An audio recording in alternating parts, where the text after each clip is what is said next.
Are you a professional who wants to become a more effective leader? Then get ready for daily tips from the coach with the experience and inspiration to help you succeed in any leadership situation. You're listening to the Meeting Leadership Podcast with Gordon Shepherd.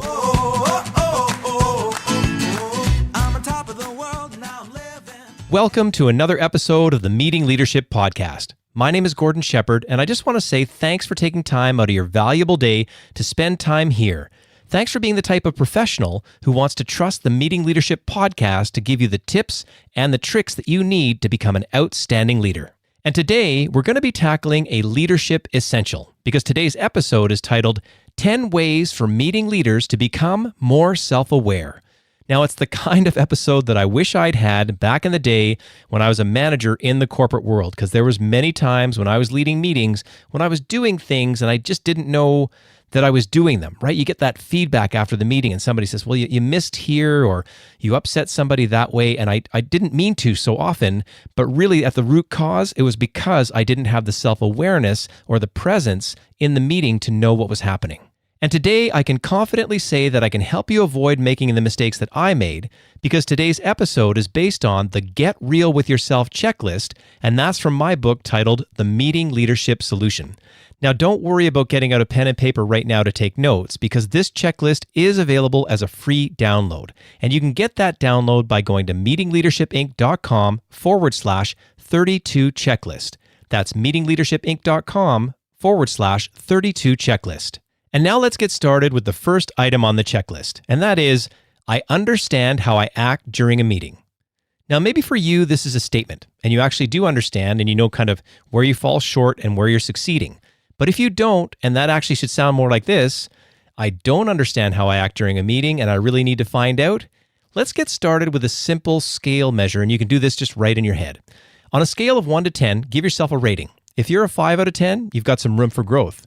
If you're a 9 out of 10, maybe you should be mentoring other meeting leaders.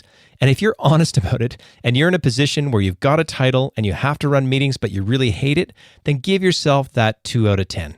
And once you've got a number out of 10 in mind, then you can move on to checklist item number 2, which is this. I know how I want to act during a meeting and how to achieve this. And if you really do know the answer to this, well, you can stop listening and go and relax. But if you want to learn more, then there's a couple ways to do it. You can listen to the remaining steps out of the checklist here, or you can go to another episode in the Meeting Leadership Podcast. It's actually number 18. That's titled, You Can Choose How to Conduct Yourself in a Meeting. And it's another great set of practical exercises that'll help you to understand how you act during a meeting, how you want to act during a meeting, and how you're going to get there. And of course, I'll leave a link to that episode in the show notes. Which leads us to the third item on our checklist, which is this. I have talked with my friends, family, and colleagues and/or a medical professional about how to become more self-aware. Now, I can tell you this show is an advice-only show, right? We're trying to give you some tips and things that you can actually try out. But really, when the rubber hits the road, you want to make sure that you are being as thorough as you can, especially when it comes to being a meeting leader who can be truly effective. So often, meeting leaders get isolated. They don't ask for this kind of help. But I'm really suggesting that you find those trusted colleagues, trusted family members, and also go to seek out the type of professional help that you need, and they'll set you on a real path to becoming more self-aware, and then ultimately that will lead to you becoming better in leading meetings. And once you've given yourself a rating out of 10, you've talked to a few folks, and you kind of know where you want to start to go, you can actually start a mini list. And that leads us to number 4 on our checklist, and it goes like this. I have named the top 3 things that I have to remember about myself to make my next meeting better. And I like to think that you would actually just get a little sticky note and keep that up on your desk and write those things down. Then you can glance at it before you head into your next meeting.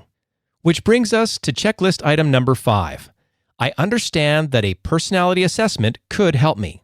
Now, I can tell you I have experience with the Myers-Briggs personality assessment. I'm in fact an ENTP, which means I'm a dreamer who talks too much and loves to see the big picture and that kind of thing. And I actually ended up doing it once, and then I did it a second time. I got the same letters, and that was when I really knew I had to pay attention to the results of that personality test. Now, there's a whole bunch of reputable personality tests. You can get DISC, true colors. Make sure they're administered by a professional if you actually do one. But please, what I want you to do from this checklist exercise is to really understand that a personality assessment can be a big help. And now let me take a moment to recap the first 5 items on our checklist. Number 1, I understand how I act. Number 2, I know how I want to act. Number 3, I have seeked out help and gotten it. Number 4, the top 3 things I need to remember about myself are, and number 5, I know that a personality assessment could be valuable.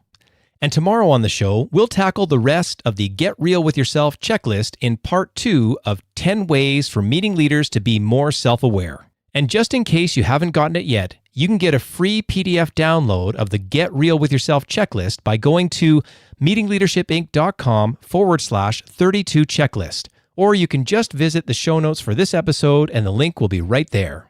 And I also want to let you know that this episode of the Meeting Leadership Podcast is brought to you by the Meeting Leadership Academy.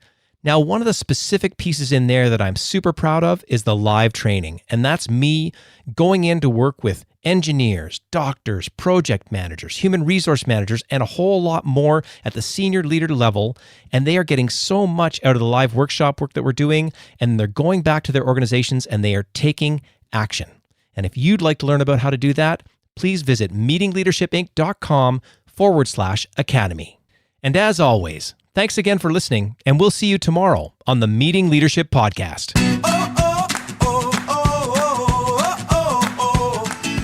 Thanks for listening to the Meeting Leadership Podcast. Be sure to subscribe for more strategies to help you become an outstanding leader. And don't forget to rate and review so we can bring you fresh content every day. We'll see you tomorrow, right here on the Meeting Leadership Podcast. I'm on top of the world, now I'm living, and the good just gets better, keeps on giving, not even close to the end.